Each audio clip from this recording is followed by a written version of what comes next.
شاعر می‌فرماید که من از بیگانگان هرگز ننالم، هر آنچه کرد با ما آن آشنا کرد. یعنی اشاره من به دو نفره، مراد از بیگانش همان دو به نام مولوی هایی که مردمی تاجیک ما را به جهاد دعوت دارند، به بیسر سامانی ها دعوت دارند و آشناهامون همین تاجیک هایی که امروز بیرون از تاجیکستان ما زندگی دارند و هر بیگاه به خودشون یک موضوع گذاشتن، یک برنامه ریزی کردن. نام برنامه شون چی؟ دفاع از حجاب زنی تاجیک. салом дӯстон, ман ба шумо ред гинсени оригиналро тавсия медиҳам ки гарантияш қадӣ шумо метавонед аз 8 то 10 килограмм вазн гиред. бародарое ки лоғар ҳастед, мехоҳед ки вазн гиред, ред гинсен беҳтарин роҳи ҳал аст. ногуфта намонад ки курси лечени ред гинсен 2 пачка мебошад. барои ред гинсени оригиналро дастрас намудаан ба ватсаби мо нависед. дар вақти ҳамхобагӣ тест тамом мекунед, завҷаи худро розӣ карда наметавонед, пас ин мушкилӣ ҳал аст. крем-френ истеҳсоли Индия буда муҳлати ҳамхобагиро то 45 дақиқа дароз мекунад. доставка ба ҳамаи шаҳрҳо аст, ҳамчунин дуруни шаҳр доставка бепул аст. ассалому алайкум дӯстони азиз. оё шумо барои гузаштан аз сарҳад душворӣ мекашед? муҳлати ҳуҷҷатҳоятон ба охир расидааст? пас ман барои шумо хизматрасонии ширкати нурмуҳаммадро пешниҳод мекунам. бо мошинҳои наву замонавӣ, бо бовариву эътимоди комил, тавассути ронандагони марду зан шуморо аз манзили истиқоматиятон то хати сарҳад бурда барои убури марз мусоидат менамоянд. ёдовар мешавем ки агар шумо аз номи шабакаи ҳоҷи мирзо муроҷиат намоед, бароятон тахфиф ироа карда мешавад. рақамҳо барои тамос ҷамъ 7 926 319 59 61. ишораи ман ба ду нафаре, мурод аз бегонаш ҳамон ду ба ном мавлавиҳое ки мардуми тоҷики мора ба ҷиҳод даъват доранд, ба бесару сомониҳо даъват доранд ва ошноҳомон ҳамин тоҷикҳое ки имрӯз берун аз тоҷикистони мо зиндагӣ дорану ва ҳар бегоҳ ба худшон як мавзӯъ гузоштанд, як барномарезӣ карданд. номи барномашон чӣ? дифоъ аз ҳиҷоби зани тоҷик. бародарои азиз ва гиромӣ, як матали тоҷикӣ буд. мегуфтанд ки номи ҳамон мардак худойбердӣ будааст. вақте ки худо гуфтааст, гирифтан дараву мақсад нобудш карданд ки ту номта худо гузоштаи. бечора ба ҳам мани бигем бердӣ наистоданд. яъне имрӯз ҳамон эълони ҷиҳодҳову имрӯз бигем баъзе ҳамин нафарҳои ғаразноке ки гӯё ки пуштибонӣ аз дин доранд, гӯё ки пуштибонӣ аз ҳиҷоби зани мусалмон доранд, ман ба онҳо муроҷиат карданӣ гуфтаниам ки замоне ки ҳамон наворҳо сабаби бигем ҳамин қадар ғулғулаҳо шид, ҳамон наворҳо замони ҳамин наворҳо баромад, мардум бояд бидонад ки ман худам кадом мақомот занг задагиюм, ман пурсидагиюм ки ҳамин наворҳо дар асоси чиянд, ҳамин наворҳо чӣ маъне доранд, оё мақсад дар зери ҳамин корҳое ки рафтестай матлаб чияй. мо инҳоро пурсидем, мо инҳоро мақсад таҳқиқ кардем, вале ҳамон иштибоҳое ки, ҳамон камбудиҳое ки дар вақти ҳамон тарғиботу ташвиқоти либоси миллӣ бигем вақте ки рафт, лағжишое ки ҳамонҳо карданд, бубинем ки مردم منی بردیش نیستادن. یعنی هیچ در حال این حجاب زنی مسلمان از بین می رود یا جنگ با خدا اعلان کردن و حتی همون آشناهایی که بگیم یکی همون آشناهایی که داریم به نام ابو محمد مدنی، من به تو مراجعت میکنم ترا من ای وقتش که ملعون میگفتم تو ملعون اولیم ملعون هستی برای که تو به این عقیده تکفیرید تا از اوجه ایستاده حاجی میرزا در کجایی؟ چی باید تو خاموشی؟ این حاجی میرزا در همین جای در وطنش در ملک خودش. من خدا را دویم تولا و زاره میکنم که خداوند جانم در همین ملک خودم بگیره، در بین ملت خودم بگیره.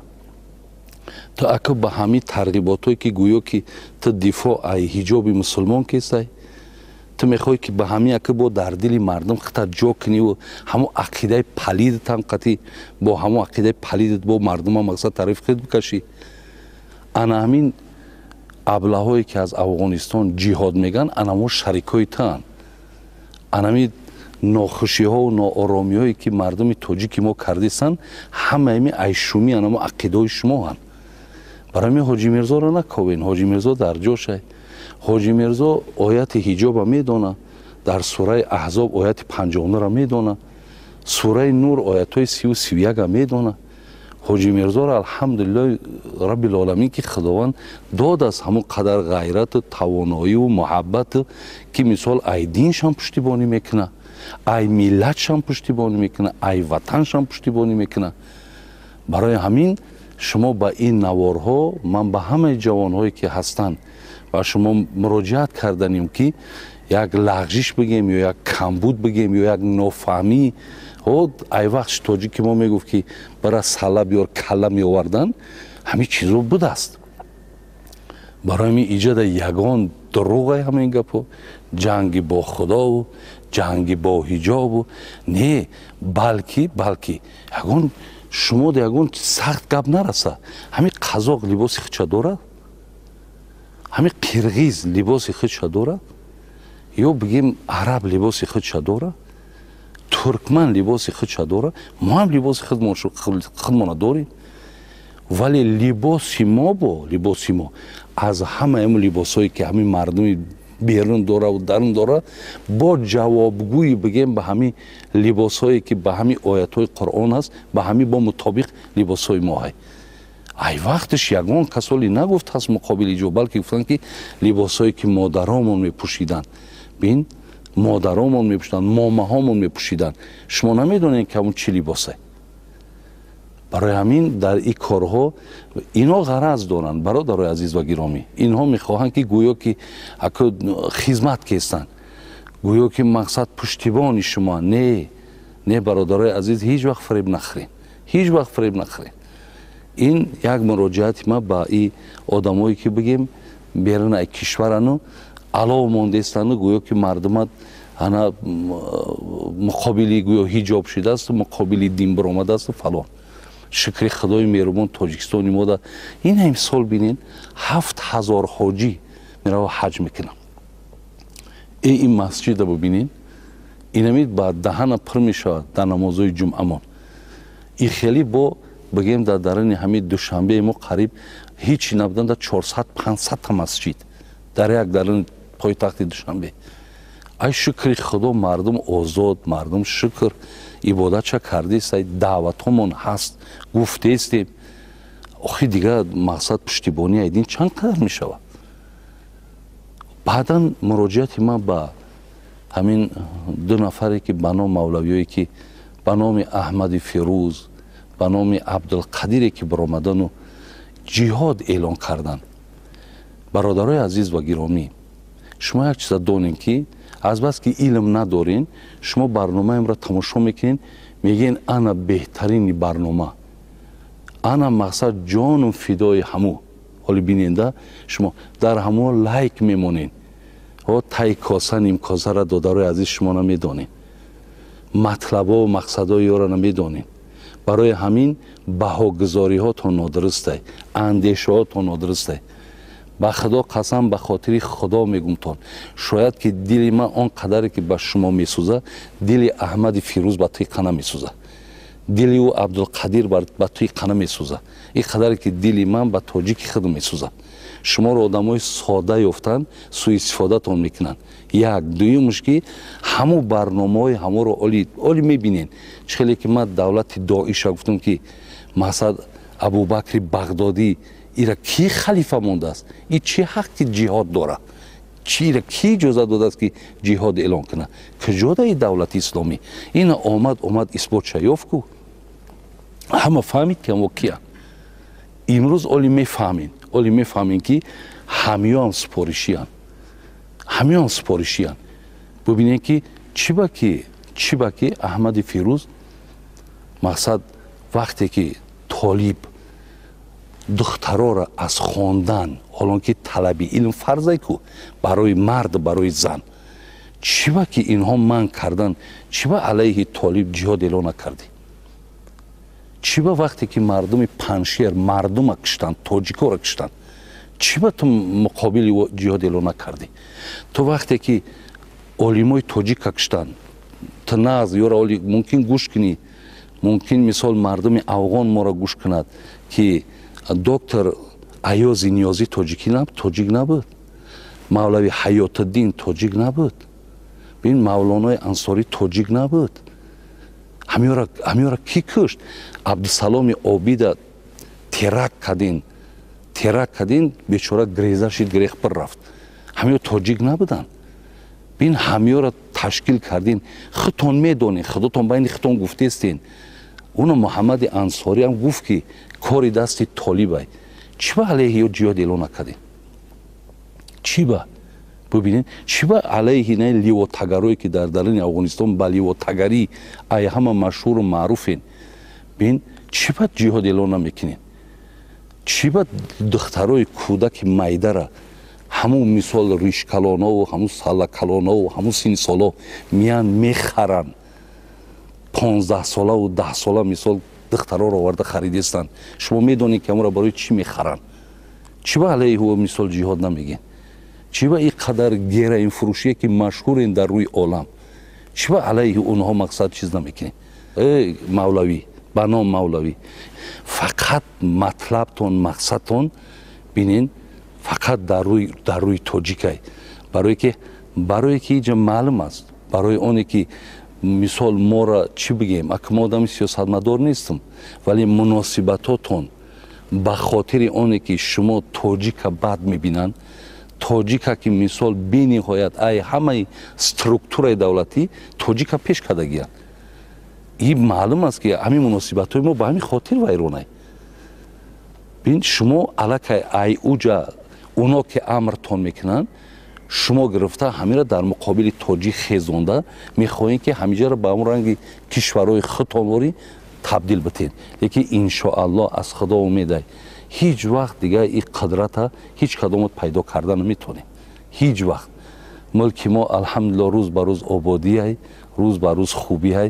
мо ҳамеша бо дуогӯам ҳастем ки худованд доим ҳамин мулки мо обод бошад. бародарои азизе ки қуръона хунда наметунем бо забони арабӣ ина бо тарҷумаи тоҷикӣ ва ҳамчунин бо ҳарфҳои кирилликӣ тарзи хундани қуръон ина бисмиллаҳи рраҳмани рраҳим ба номи худованди бахшандаю меҳрубон. ҳам забони арабӣ қади нависаге ҳам бо забони кирилликӣ тарзи хунданаш ҳам тарҷумаш ҳастак. инна аътайнака алкавсар васалли лираббика ванҳар. ина якум оят ба дурустӣ ки мо туро кавсар ато кардем. якум оят инна аътайнака алкавсар.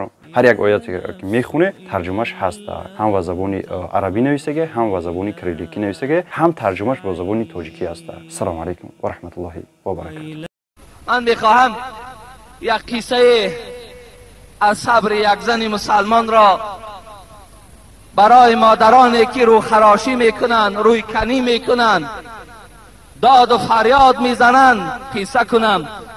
شاید که این قصه من به گوش ایشان رسد و از این قصه عبرت برای خود بگیرند.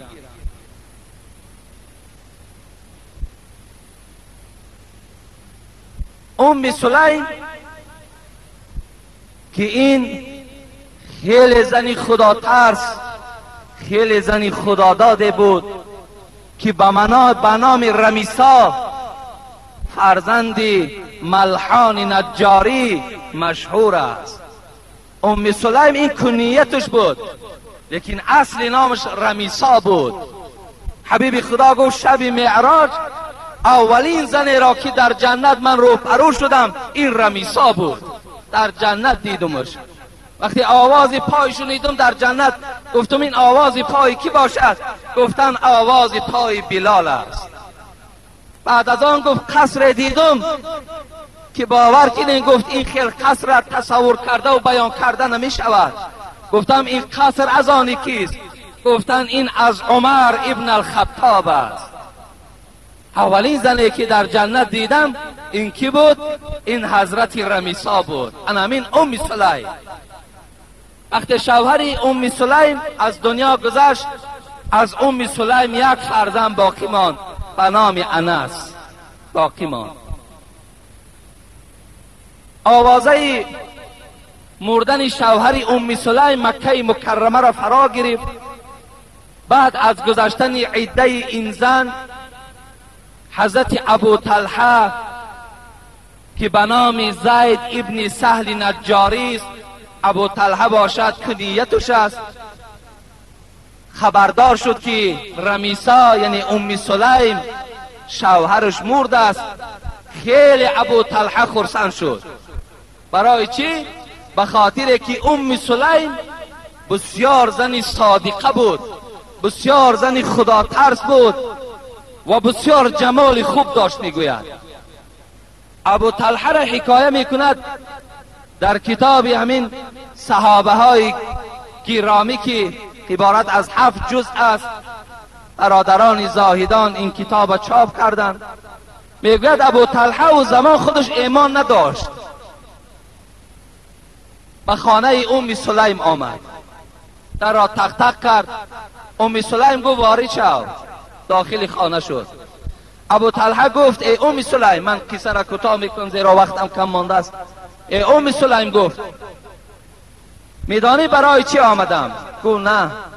گفت برای خواستگاری تو آمدم، میخواهم تو را در نکاح خودم درآورم. ام سلیم گفت من گفت پیشنهادی تو را رد نمی کنم، من پیشنهادی تو را قبول میکنم.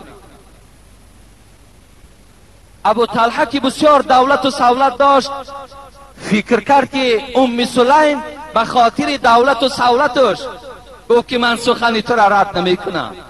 چگونه که امروز ما و شما فقط و فقط از پای دنیا و از پای دولت هستیم، فقط و فقط دختر دولتدار میکابیم.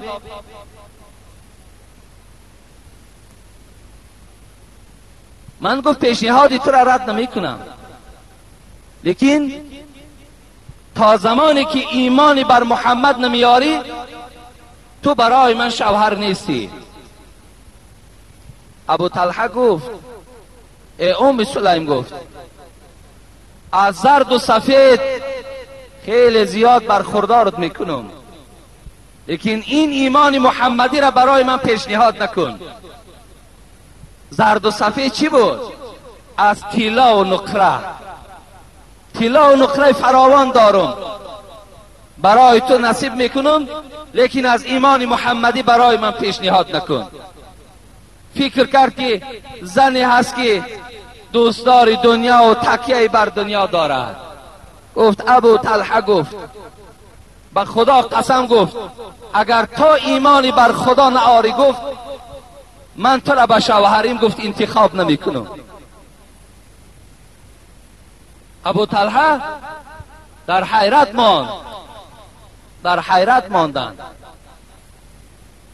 گفتم پس کی این کلمه را برای من عرضه میکند؟ گفت من خودم گفت برای تو کلمه را عرضه میکنم. گفت بگو. گفت بگو لا اله الا الله محمد رسول الله.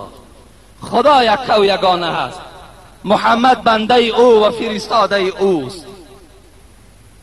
ابو طلحه میگوید به زبانش این کلمه را راند. با ام سلیم گفت قسم بر آن خدایی که الحال تو ایمان آورده ای ابو طلحه، اگر چنده که برای زنها مهر گرفتن، قلین گرفتن خیلی ضرور است، لیکن برای من گفت قلینگی تو گفت فقط انا همین اسلامی توست گفت، همین اسلامی که آوردی گفت همین قلینگی من است گفت. دوستان خدا گفتن بهترین مهر گفت مهر ام سلیم بود که در عوض اسلام ابو طلحه بخشید مهر شد. وقتی با یکدیگر یک جایه شدند، از ابو طلحه فرزند به دنیا آمد به نام ابو عمیر. عمیر فرزند به دنیا آمد که ابو طلحه میگوید بسیار در اول یکی از دشمنهای پیغمبر بود، لیکن از زمانی که ایمان آورد با پیغمبر خدا در جنگ احد که یکی از منظره های اشتراک ابو طلحه بود، میگوید در جنگ احد رسول اکرم میگوید پیش من ایستادگی بود، زمانی که میگوید ابروی من جراحی داشت، لبهای من جراحی داشت، چهره های من از سنگ این مشرکان همه دریدگی بود، گویم چهره من پر از خون بود. ابو طلحه میگوید در پیش من مثل سپر ایستاده بود. میگفت وقتی میگوید پیغمبر خدا از پشت ابو طلحه من نگاه میکردم که احوال مؤمن ها چگونه باشد. ابو طلحه میگفت ای حبیب خدا، گلوی من گفت در سپر گلوی توست، این سری من گفت سپری سری توست گفت، این جسد من سپری جسدی توست گفت، هیچگاه گفت سر از پسی من بیرون نکن میترسم شاید تیر از تیرهای دشمن در جسدی مبارکی تو تأثیر نکند. ابو طلحه یکی از منظرهای محافظتش همون جنگ احد بود. حبیب خدا میگوید در این جنگ ابو طلحه میگوید 3 کمان از شکست، میگوید 3 کمان از دست حضرت شکسته شد، یعنی از تیرزنی زیاد حضرت خیلی مانده شدند، دفاع از پیغمبر خدا کردند.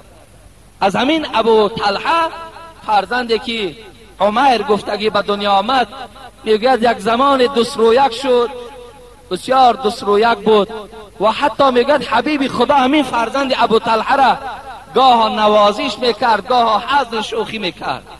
باری میگوید همین فرزند ابو طلحه بیمار شد، بیماری تب او را فرا گرفت. سحر این مرد خدا ترس از پای کار میشد، بیگاهی گشته به خانه می آمد. تا آمدنش ام سلیم همه کارهای خانه را انجام میداد. ابو طلحه با این قدر دولت و سهولت در این کتاب میگوید تا زمان وفاتش بغیر روز عید رمضان و عید قربان کل سال میگوید روزدار بود حضرت، هیچگاه از روزه خلاص نبودند. میگوید می آمد ام سلیم برای او دسترخوان آماده کرده بود، پیشواز میگرفت مثل زنهای امروزه نه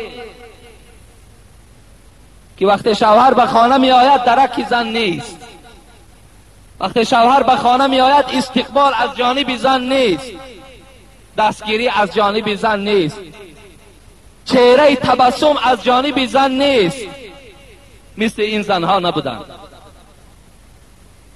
حضرت میگوید قبولش میکرد، برای او میگوید دسترخوان آماده میکرد، حضرت میخوردن و خواب میکردند و میپرسیدند فرزند من چگونه است، یا می آمد خبر از فرزند میگرفت ام سلیم میگو الحمدلله امروز بهتر است، امروز بهتر است. باری میگوید ابو طلحه وقتی از خانه برآمد یگانه فرزند بود، دوستش میداشت. نصف روز بود که عمر از دنیا گذشت. بچه ابو طلحه از این بیماری دور و دراز جان به حق تسلیم کرد. بیگاهی ابو طلحه آمد، اولین چیزی که پرسید ای ام سلیم، ای رمیسا، فرزند ما چی خیل شد؟ ام سلیم اگر این عادت زنای ما و شما را می داشت آل داد و فیغانش محله را فرا گرفتگی بود. ام سلیم می دانست که ابو طلحه روزدار است، خودش آدمی خسته و خودش آدمی مانده شده، در حال این فرزند میگوید پاکیزه کرد، شست تازه کرد، در کفن گرفت، در خانه دیگر برده گذاشت. وقتی ابو طلحه بیگاهی که آمد از حال فرزندش پرسید، حضرت ام سلیم چی گفت؟ ابو طلحه گفت با تمام اطمینان گفت بے پروا باش، خاطر تا جمع کن، گفت وقت خوش بگیر که فرزند من گفت مکمل گفت درست شد. الحمدلله گفت از همین درد دور و درازی که داشت گفت خلاص شد. بالحال گفت خواب هستن. گفت ابو طلحه خیلی خرسند شدن از این خوشخبری. زنش خیلی خرسند شد و شب چیکار کرد؟ شب میگوید از خرسندی زیادش ابو طلحه با این رمیسا میگوید باز خانه‌داری کردن، یک جایه شدن. میگوید سحر این زن مسلمان پیش از شوهر بیدار شد و آب طهارت برای ابو طلحه تیار کرد و گفت ای ابو طلحه، گفت من به تو یک سوال دارم، آیا جواب میگردانی؟ گفت البته به البته. چی سوال است؟ تو سوال من این است که اگر مبادا یک شخص برای ما و شما یگان چیزی را عاریت آرد، یک چیزی را در پیش ما و شما امانت گذارد و فردا به سراغ او آید، آیا این چیز را برای صاحبش نصیب عطا کنیم یا نکنیم؟ و البته گفت چیزی امانت، چیزی عاریتی که ما و شما از کسی میگیریم باز پس کردن او برای ما شرط است و مال ما نیست. و ابو طلحه گفت آگاه باش، گفت که همون نعمتی که پروردگار برای ما و شما داد، همون نعمتی که وی در قرآن حتی میوه دل خواند، همون نعمت را دیروز نصف روز خداوند از ما و شما گرفت. گفت فرزند من از دنیا گذشت؟ گفت بله گذشت. گفت چرا برای من خبر ندادی؟ و ابو طلحه گفت تو روزدار بودی، تو آدمی خسته و بیمار بودی، اگر من برای تو این خبر می دادم شاید گفت تو روزه را نمی شکایدی، شاید که باز گشنگی و بیماری بالای تو دوچند می شد. و این خاطر گفت زمان خبرشه این ساعت برای خودم انتخاب کردم.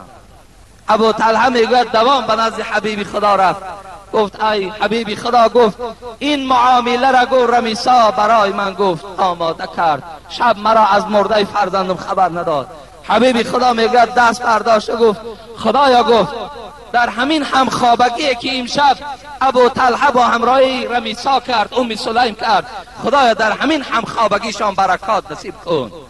میگوید وقتی رسول اکرم از دنیا گذشتند دوستان خدا، کسانی که حیات بودن خبر دادند که از این شبی که ابو طلحه خانه‌داری کرد یک بچه به دنیا آمد که نامش عبدالله بود.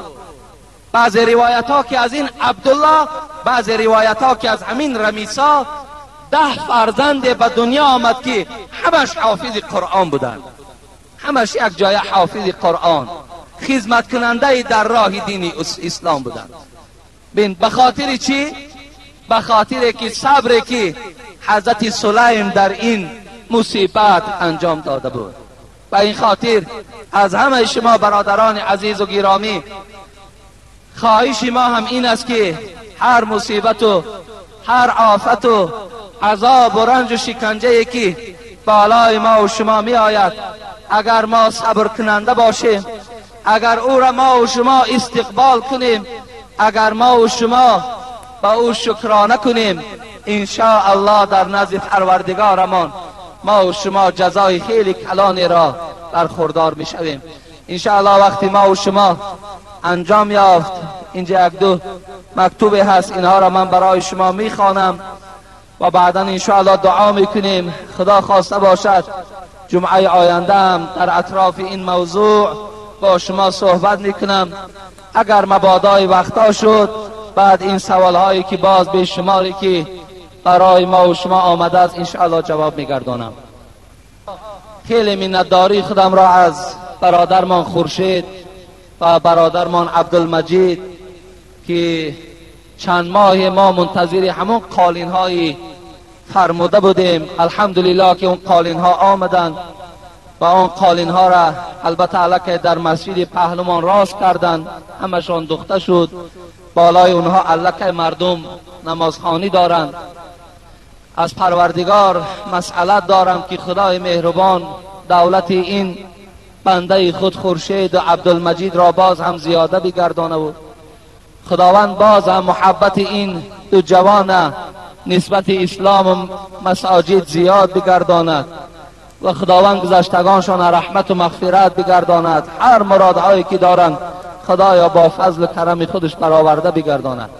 آمین و رب العالمین. و شاید که باز البته بنده های یافت می شوند که آشیانه اولش هم که گویم احتیاج با این گونه قالین های حاضر زمان دارد، یافت می شود انشاءالله. اگر از این جمع یافت نشود، داریم شخصیت هایی که البته به عهده می گیرند. آباد کردن مسجد هم این چی گویم برای راحتی ما و شما است. البته باز دیگر پهلوش گویم که مسجد باید زیبا باشد، باید آباد باشد، باید تازه باشد. و این باز گویم یک زیباگی شهر ما و شما هم هست که هر یک شخصیت ها، هر یک مهمان هایی که از مسجد ها گذر میکنند، وقتی این بهبودی ها را میبینند، الله که در حق گویم آباد کننده ها، در حق صاحبان شهر هم البته دعا میکنند که این گونه آبادی ها البته در مسجد ها وجود دارد.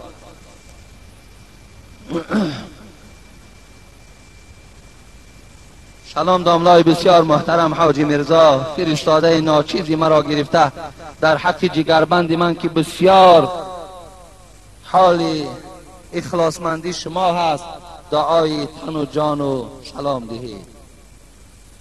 با احترام مادر، یک مادر اینجا یک مبلغ روان کردن که در حق فرزندشان دعا کنیم که اخلاصی گویم با خدا و پیغمبر دارد. دعا میکنیم که خدای مهربان اخلاص این فرزند این مادر را باز هم زیاده بگرداند و با آن علمی که خدا دادستش با آن عمل کننده باشد. و خدای مهربان دعای پدر و مادر را گرفته راحتی دنیا و آخرت در خدای مهربان مبتلاش بگرداند. آمین و رب العالمین.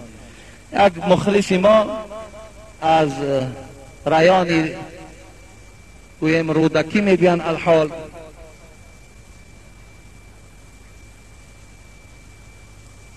از رایانی از همون ناحیه رودکی که لینز کی رایان میگویند با ما یک مکتوب نویسان که من در حالت عرق نوشیم زن خود ما طلاق کردم، آیا چی دستور میتی؟ راستی بار ما در همون رایان اشتراک داشتیم، خیلی که این برادر گفته است من مخلصی شما هستم. ما گفتیم مخلصان ما هیچگاه عرق نوش نیستند، مخلصان ما هیچگاه زنشان هم طلاق نمیدهند.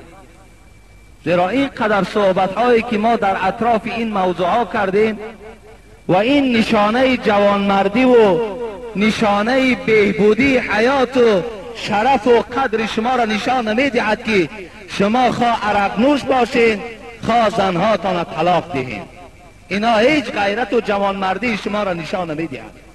برعکس امروز شما باید که در هر یک بعض مسئله های جزئی که در خانه شما رخ میدهد باید شما اینها را تحمل کنید، صبر کننده باشید و زنهاتان طلاق ندهید. امروز خود بس است همین زنهایی که در کوچه های ما و شما به سرپناه سیر و گشت دارند، همیناش امروزه الله که خود کفایت کنندند. وقتی تو زن طلاق دادی تصور کن که باز در پهلوی این زنها باز یک زنی بیراهه دیگر پیدا شد. برای همین دادرای عزیز به همه شما من نصیحت و توصیه من این است که زندگی تان خیلی با حلاوت کنید، زندگی تان خیلی با صبرانه گذرانید، زندگی های خوب گذرانید، زندگی هایی که در بین شما دشنام دادن پدر و مادر نباشد، دشنام دادن خواهر و اپا نباشد، در بین شما بسیار یک گویم مهر و محبت باید که چی باشد؟ حکم فرما باشد. انا این است آن چیزی که خدای ما و شما، آن چیزی که پیغمبر ما و شما میخواهد.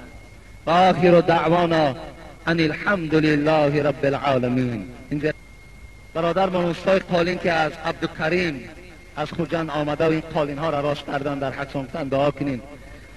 اوستاهایی که اطراف مسجد را آباد کرده ایستادند، این اطراف مسجد منم امروز آبادی ها رفته است الحمدلله.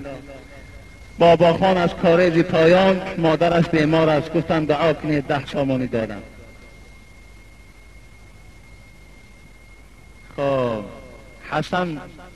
حسن پهلوان 10 سامانی سفر دارن گفتن در حقشان دعا کنیم و برادرایی که در صندوق خیریه امروز خیر احسان میکنن که گویم اینم یکی از جمله آبادی های مسجد ما و شما هست، در حقشان دعا میکنیم.